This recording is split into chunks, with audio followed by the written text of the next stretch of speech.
Do you know that we Oblates work at the United Nations?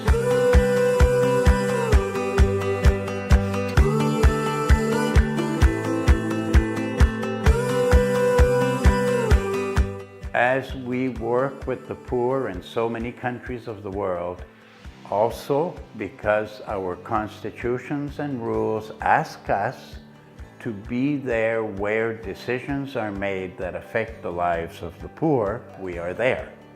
We work with many other Catholic religious men and women and with representatives of different faith-based organizations as well. What can we do in an institution as big as the United Nations? I have been there for a while now, and the reality is that I have seen countries make very good decisions. We now have, for example, the rights of Indigenous peoples, about mining corporations, how they treat people in the areas where they do mining, how they affect the environment.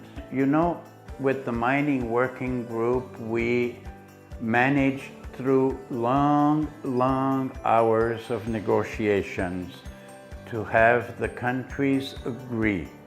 When we were negotiating for the Sustainable Development Goals, very important goals, 17 of them to be met by the year 2030. That is the symbol of the Sustainable Development Goals. I'm sure you know, potable water is an absolute necessity, especially for those who live in most extreme conditions of poverty.